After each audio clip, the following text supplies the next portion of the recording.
DaVinci Resolve is one of the best free video editors present out there, and this tutorial will help you get started with it. Today we'll be covering everything from the importing process to the editing to the exporting.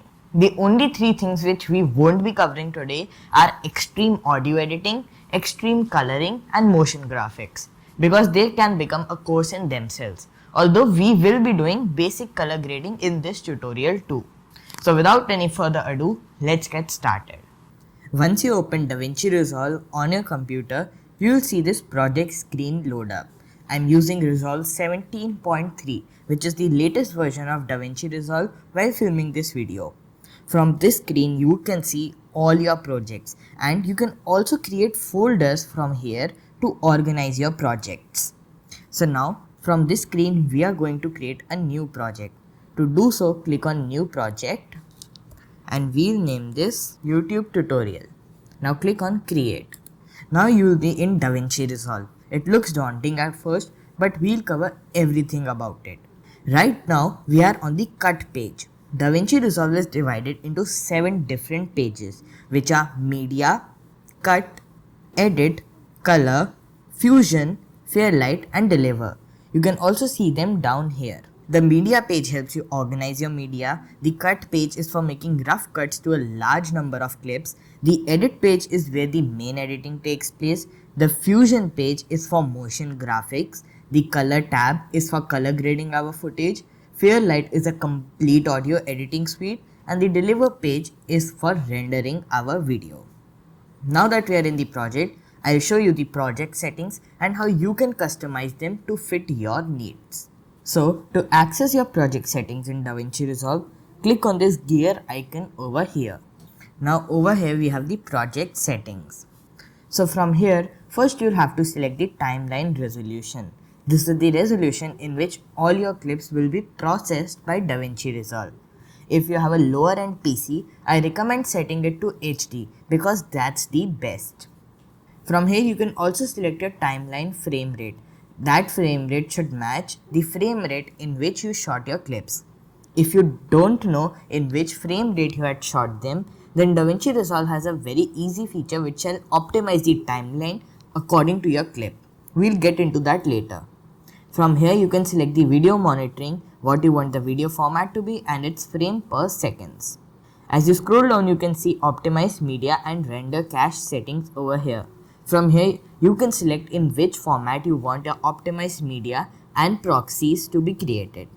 So what optimized media and proxies do is that they generate a lower resolution version of your videos for editing, so that it doesn't put too much load on your computer. And while exporting, your videos shall be exported in the original high quality. So that was all you needed to know for the basic settings for this tutorial in DaVinci Resolve. Once you have them set, click on Save. Now I'll show you how you can import your media in DaVinci Resolve. So for importing your media, go to the media page on the bottom left over here. Once you are over here, right click and select import media. You can also use the keyboard shortcut of Command+I or Control+I depending on your OS. Now this dialog box will open and you can select multiple clips by pressing Command on your keyboard. Now click on Open. Now see, I don't know the frame rate in which these clips were shot.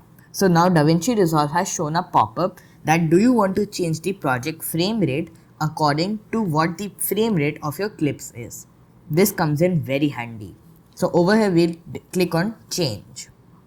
Now Resolve has optimized our timeline FPS or frames per second according to our clips. So that was for importing media. But what if you wanted to import a full folder? For example, you have a folder structure set and you want to import that particular folder and all the contents inside that folder easily. So for that, go to the Cut page and over here click on Import Media Folder. Now you can select the folder which you want to import. For example, if I choose the folder for one of my videos and click on Open, then it imports the complete folder. From here, a new bin for Best Mac Apps 2021, which was the last video I did, has been created. And now inside it, I can see everything, the A-roll, music, B-roll, etc. Now let's start with the fun stuff, which is editing our clips. So for that, go to the edit page. Sure, you can definitely cut and trim your clips in the cut page, but I use the edit page personally as the edit page is what I am used to. The cut page is only for rough cutting and so on. The editing page shows the full potential of Resolve. Now before we get into editing, I'll show you how you can configure custom keyboard shortcuts in Resolve. These save a lot of time. So for that, go to DaVinci Resolve and keyboard customization. I am on a Mac. On a Windows PC, you will also find it somewhere over here, some option to open keyboard customization. So once you are in keyboard customization, here you can customize the keyboard shortcuts for all of the commands which you use regularly. For example, I use splitting a lot. So I have configured a custom keyboard shortcut of S for it. To configure a keyboard shortcut, click on the plus icon and now just press on the keys which you want. For example, if I press on Command B, now Resolve shall show a pop-up that this keybind is already assigned to some other thing. So you can still assign it and use it with your split or the keyboard shortcut which you are configuring. Now you can click on assign or cancel. I'll click on cancel. So that is basically how you customize all your keyboard shortcuts. You can search for each of them. For example, ripple delete. I have it set to W so that I can ripple delete my clips with my left hand easily. You can set it to anything you like. Now click on save. Next, what we are going to see is the interface customization in Resolve. Now Resolve isn't as customizable as Premiere Pro, but still the interface of Resolve is better. For example, if you want to customize the width of this media pool, then you can come over here and just drag it like this. If you want to customize the height of the effects library, you can just come here and drag and drop this like this. To hide the effects library, just click on it and it will get hidden. To hide the media pool, click on that, and to show it, click over here. If you click on this icon over here, then it shall expand your timeline and it shall collapse the media pool. And that's how basically you do customization of your interface in Resolve. Now you might have noticed that there are two players on our screen over here. This is the source viewer and this is our final viewer. On the source viewer, we can view our source or the raw or unedited clips, and what our clip will look like after editing shows up over here. I'll show you how to use this and this both effectively. So to show a clip onto your source viewer, just double click on it and see it appears over here. Now if I scrub through this clip, you can see that the clip is playing inside its thumbnail. And if we press on this button here, then it starts playing. You can also use the space bar to stop and start playback. Now let me tell you some very handy keyboard shortcuts. To play your video forward, click on L on your keyboard and see it starts playing. To pause the video, click on the space bar, and to play it backwards, click on J. To play your video forward in double speed, you can click the L key 2 times and it shall play in 2x speed. Click it one more time and it shall go to 4x, one more time 8x, and then 16x. And similarly, you can do it with the J key. Just press it and it shall increase the speed of the playback. One great use of the source viewer is that you can click your clip 2 times and then play it in the source viewer over here. And then what you can do is you can mark in and out points, which basically define when your video starts and when it ends. So you can just edit your video using the source viewer and then drag it onto the timeline. Let me show you. For example, we have this clip over here. Now I want this clip to start at this point, just over here. So I'll just pause that clip on that point and click on I.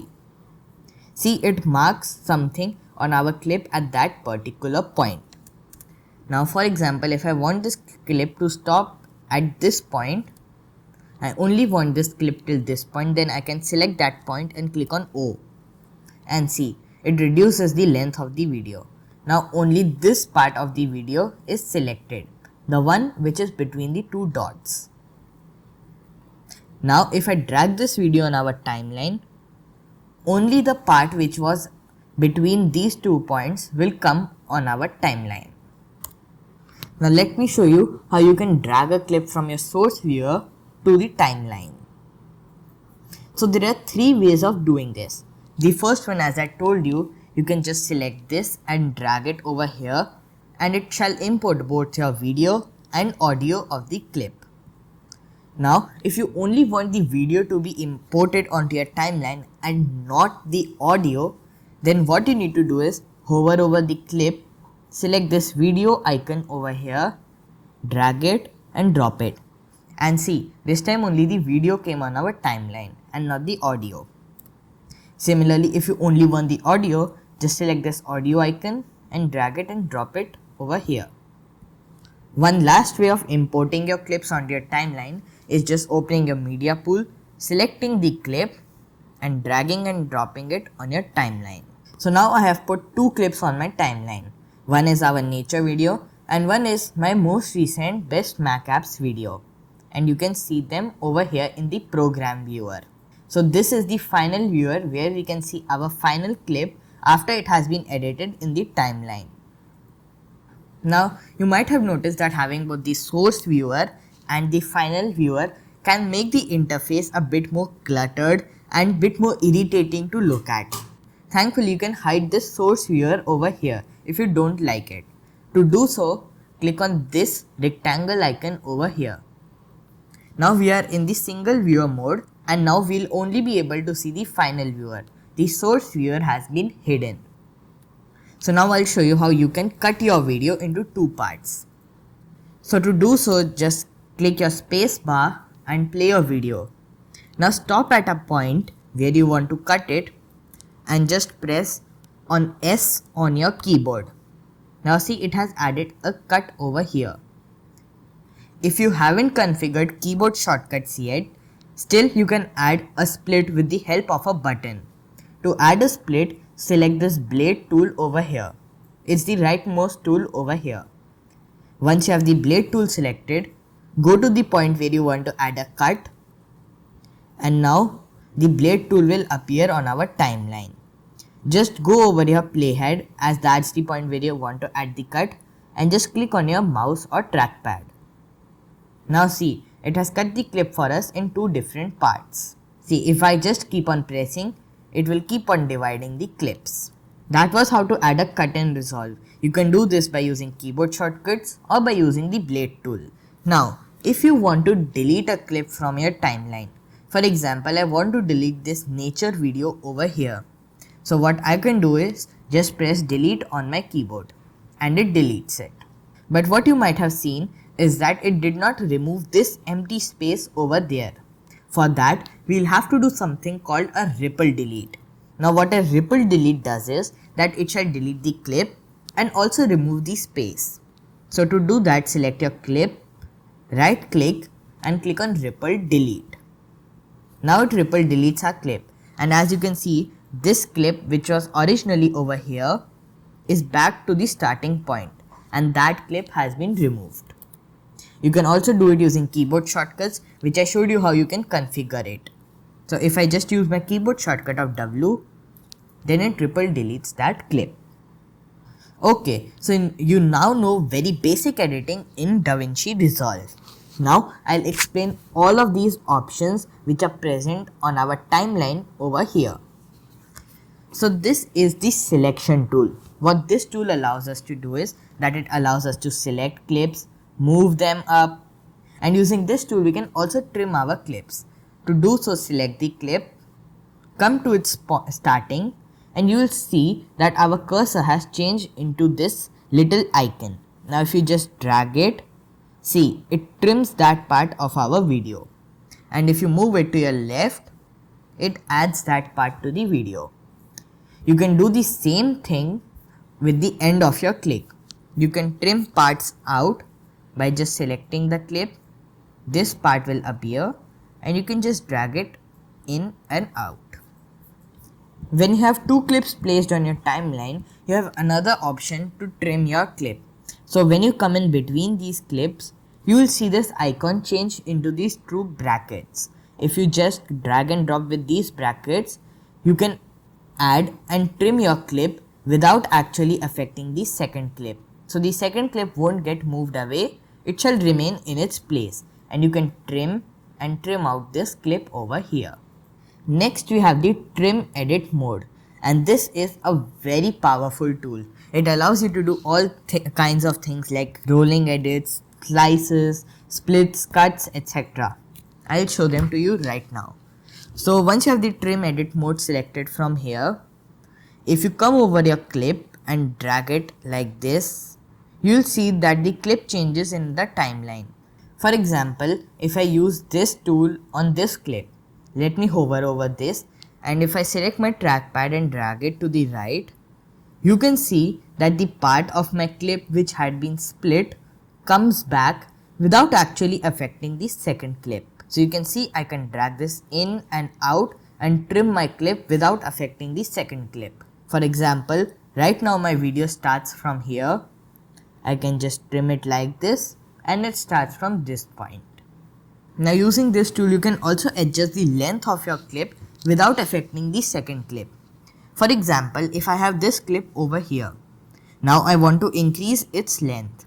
If I would use the selection tool and increase its length, then it would trim out the part of the second video attached to this. Now, if I select the trim edit mode and now I do the same thing, it adds the length of the video but does not affect our second clip over here. And similarly, if I drag this back, it reduces the length without affecting the second clip. Next comes dynamic edit mode, and this is another super powerful tool in Resolve. Remember I told you that L and J keyboard shortcuts to play our clip forward and backward? Now using the trim edit mode, what you can do is you can press L on your keyboard and it will start trimming your clip backwards. As you can see, I have pressed L on my keyboard and it's trimming this part of the video out without you doing anything. If I press J, it gets that part back of the video. For example, if I make a cut on this clip at this point, now I select this clip and then press J on my keyboard. See, it starts moving that clip backwards and starts trimming out the other clip over here. If I press L, it takes this clip forward and adds to the length of this video. See, how cool is that? Last, we have the blade edit tool which I told you before, so you can make splits with this tool like this and keep on dividing your clip. Next, you have the insertion tools over here. With these tools, we can add clips to our timeline easily. For example, if I want to add this video copy.mp4 clip onto our timeline without affecting the positions of other clips. So first over here we have the insert tool. What this does is that this will insert the clip which we have selected in the media pool over here between the two clips which are down over here. Let me show you. If I bring my playhead to between both of these clips, select that second clip in our media pool and click on the insert button, it inserts that clip between these two clips over here. So you can see this clip is now in between this and this clip. So now if I select this video copy.mp4 clip and click on overwrite, it will actually overwrite that Mac apps clip over here. So what that did was that, for example, this clip was 30 seconds long. Then what it did was that it removed 30 seconds of this clip and added this clip instead of that. I know it's a bit complex, but once you use the tool, you'll get used to it. The last is the replace tool. What this does is pretty obvious. It replaces one clip on your timeline with some other clip. So this is the snapping tool. Right now you can see that if I remove this clip, and now if I want to join this clip with this clip without actually trimming any of them, what I can do is just drag it and it will automatically snap to that other clip. See, it snaps so perfectly. There is not even a single millisecond of any dropped frame. It snaps perfectly onto that clip. You can see it again. I remove it, I bring it close to it and it snaps automatically. Now if I close this snapping tool over here, I bring this back and now if I put it, see, it doesn't snap. Instead it just trims that video. Let's activate the snap tool again and now it snaps to it automatically. Next is the linked selection tool. Now this tool allows you to link both your audio and video together and add edits to them together. For example, right now I have this clip, and if I press on split on my keyboard, then it splits both the audio and the video. Now if we select this and we remove the link selection, and now we split it, now see, only the video got split and the audio is as it was. So just select on command, select both the clips and click on link selection again. Now you will move your playhead, click on S, and both your video and audio get split. The position lock tool will allow you to lock the position of a clip. Right now I can freely move this clip however I want. You see, I can take it backwards, forward, upward, etc.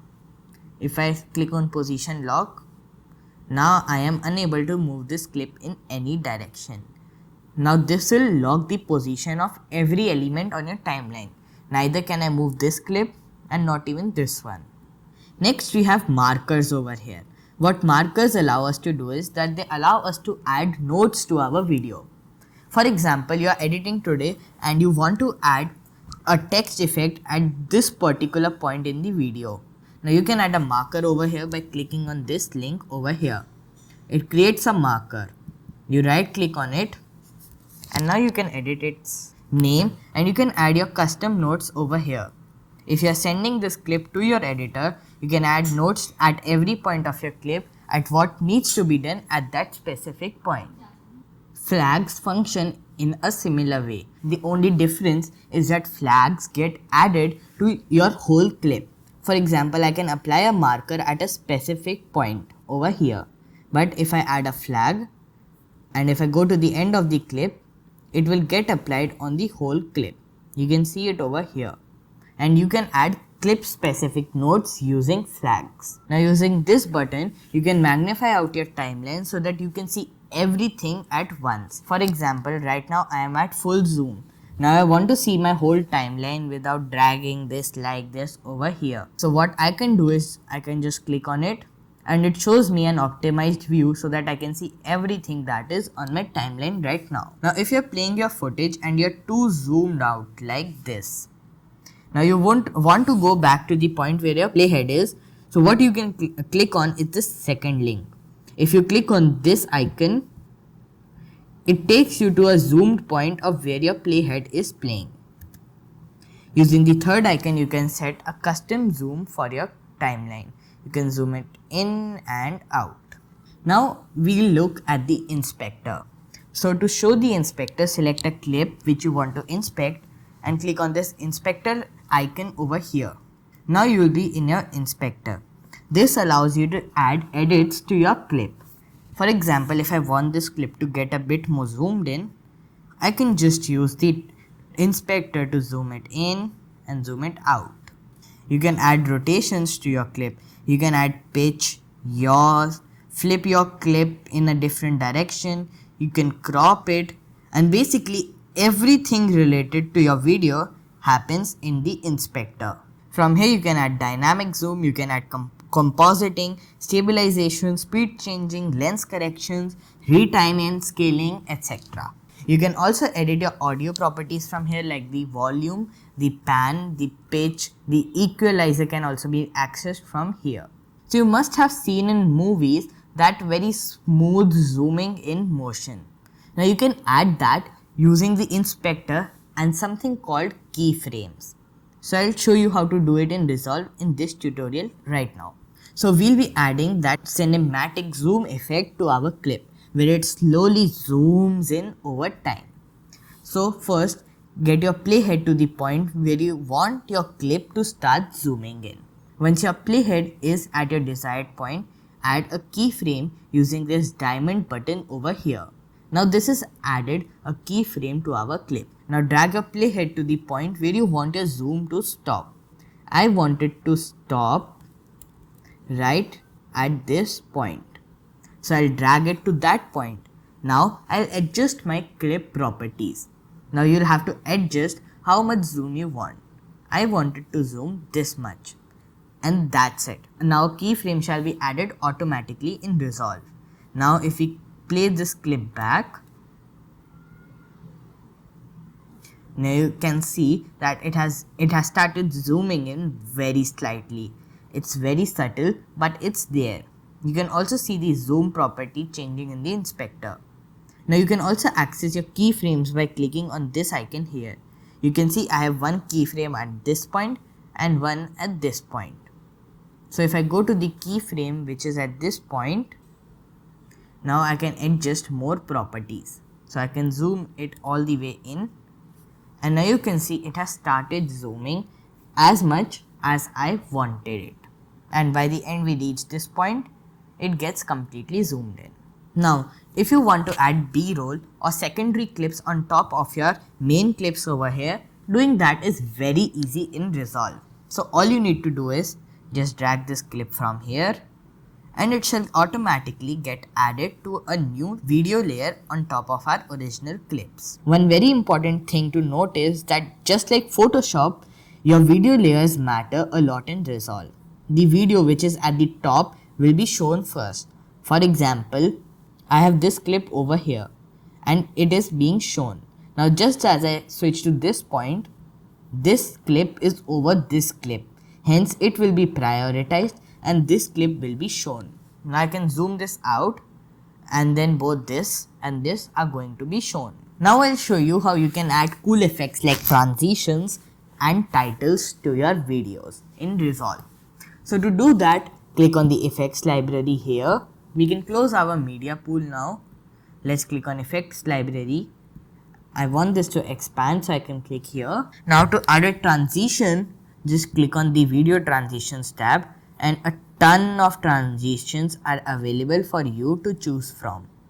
For example, if I want a cross dissolve between this clip and this clip, I can drag it and drop it here. You can see this white thing. This is our transition. Now if I play this back, you'll see it dissolves into that second clip. To add a title to your video, click on the titles tab, and Resolve has a ton of animated titles available for you to add. You can add something like this, and if we play this back, see, this is how it looks. Next, you can also add some effects to your videos. To do so, go to Open Effects. Here you can add things like blur, contrast pop, inversion of your color, grid can be added to your videos, and all kinds of effects. If I want to blur this video, I can just drag Gaussian blur onto this clip and it blurs it. To adjust the properties of your blur, open the inspector, go to effects, and here you can adjust how much blur you want. And to remove an effect, just click on this over here and it closes that effect. Now I'll give you a very basic overview of the color grading which takes place in Resolve. Once you switch to the color tab, you can open your color wheels, and using this you can adjust your clips. On the right you can also see your scopes and see how adjusting these color wheels is editing your clips. The lift is used to increase the darkness of your clip. As you can see, if I increase the lift, my clip starts becoming very white and the blacks are almost crushed. There are no blacks in the clip. If I reduce it, see, it completely blackens out my clip. Similarly, gamma is for the midtones, gain is for the brightness of your clip. So the brightest parts of your clip will keep on getting brighter if you increase the gain, as you can see. And if you reduce it, they'll get darker. And offset is the color of the overall clip. If I reduce it, it gets dark, and if I increase it, it gets brighter. If you want to see the before and after of a clip, you can click over here and you can see how it looked before and how it looks now. Here are also some additional settings, so you can adjust the hue of your clip, the saturation, the highlights, the shadows, the contrast, etc. Now to export your clip, come to the Deliver tab over here. Here you can give your file a name in which you want to export it. So I'll just give it test YouTube.